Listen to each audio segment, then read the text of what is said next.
Hello Knockouts, Tanya TKO here, and I've had to stop this video 3 or 4 times to re-record because I'm just so angry and I'm just so disinterested in making this video because there's just so much nonsense going on out here and so much nonsensical rhetoric being spewed back on this topic that I'm like, why do I even bother? Why do I even bother? Look, let's get right into the topic of this video. I'm making this video because yet another video has surfaced.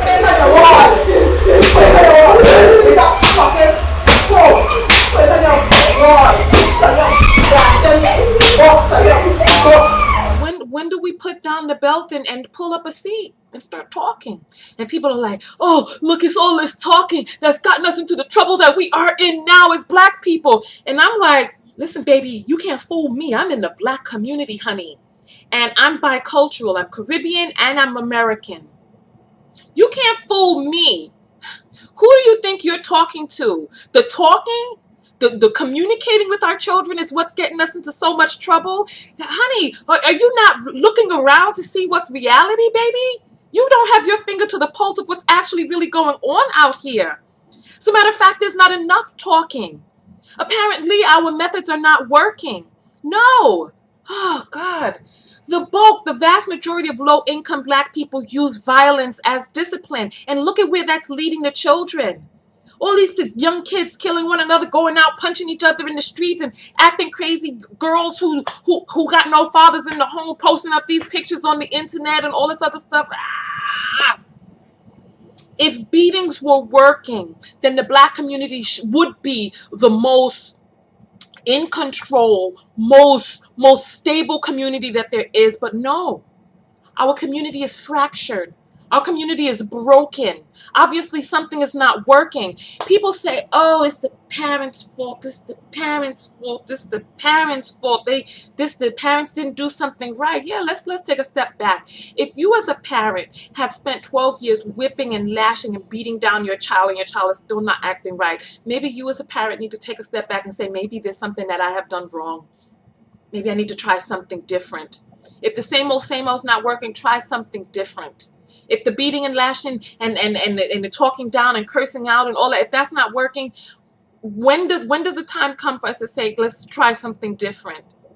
You think honestly, let's really hash this out. You think honestly all them young boys killing each other in Chicago, they're killing each other because their parents took too much time talking to them to find out what's going on, what's happening? Or are their parents really disinterested and unconcerned with really getting down to the root of the problem? See, we're living in a society. I was just reading about this yesterday. About the society that we live in nowadays, where we treat the medical industries that we have nowadays. We're so busy treating the symptoms that we don't really get down to the cause. A person has, this is how people end up, and they're like,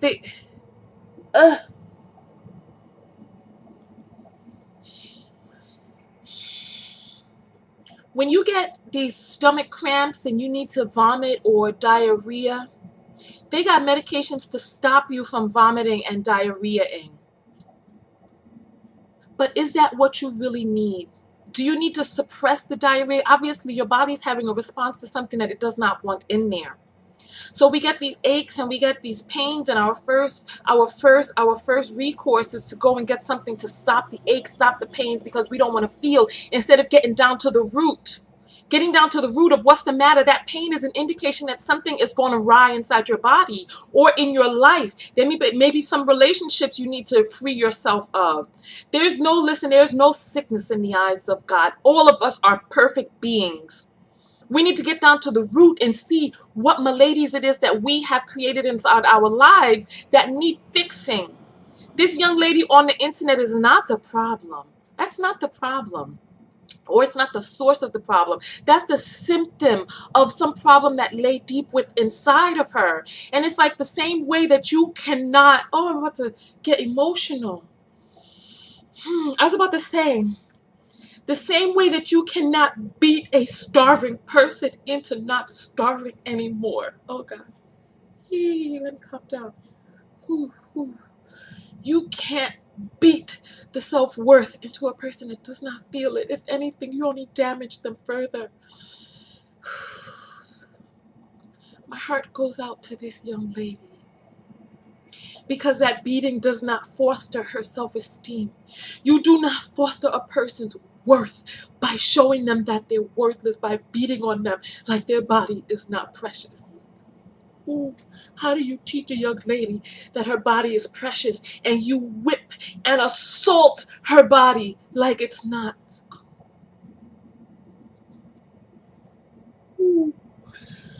I don't know why that bothers me so. It gives me chills to even think about it. It's like it's a mixed message, a contradictory message.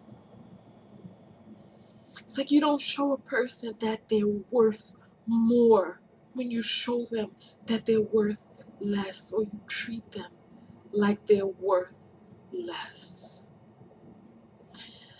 I was going to say earlier, I remember when I was 12, 13, I remember the days before my breasts came in. I remember the days before my hips grew, and I remember when I would look in the mirror. I remember I would put on my mother's shoes, and I remember I would wear my mother's clothes, and I would stuff my shirt with tissues. I found the perfect thing. Tissues didn't work because they crumpled. I found socks. And I found a way to be able to fill out the front of the clothing with the socks, and I tightened these things up on my waist real tight to make it look like I had a little bit of curvature before my hips came in. And I remember, oh God, I remember when I finally started to grow my budding little female parts. I remember. And I remember that it was a time of such, it was like the spring of life. It was like when the trees start to blossom and you see the little buds forming and beginning to open up before they turn into their full fragrant bloom. I remember feeling like I was at the beginning of something magical, all the hormones surging through my body. And I remember feeling like I was at the beginning of the forest on the first day of spring, and the little buds of my leaves had begun to sprout. I remember feeling like I was on my way on a journey into womanhood, and I remember feeling, yes, I have arrived. And I was at the very beginning of it, and I remember feeling I'm on my journey as a young woman. It has begun. I remember. And you know what? I don't know if this is something that boys go through when they see the little hairs and the little peach fuzz, and their voice begins to change, and the broadening of manhood begins to set in on them. I don't know what it's like for boys, but I remember what it was like for me as a little girl, and I remember what it was like for me as a young lady, and I remember how long it took for me to come to grips with the fact that these are my parts, that these parts are growing out of me. And then it's like there's this conflict, because on the one hand you're like, wow, this is wonderful, it's happening, and on the other hand people are like, oh no, this is happening. And then the natural inclination of the people around you to want to protect you is to try to smash those little pieces back in, but they don't smash back in. You have to come to grips with what is about to happen. So that woman who saw that her young lady had begun to grow breasts and that she was turning into the curvature of womanhood, what was her plan? What was her plan? What is all of our plans when we have these little girls that grow up and they start taking on the mantle of womanhood and they start growing into their young adult bodies? What is the plan? Do we talk to our young ladies? What was the plan? I remember, let me tell you all this secret. I remember when I was 16, we didn't have Facebook back then, but we had cameras, and I remember I took all these sexy pictures because the first thing, what I wanted was I wanted someone to see. I wanted someone to see this change that had begun to happen. I wish I could find, God, if I have to go to my dad's house, I have to find some of these pictures. I wish I could show you. I thought it was sexy back then. I had my little, it was like a sports bra and some Levi jeans. You remember with the button flag?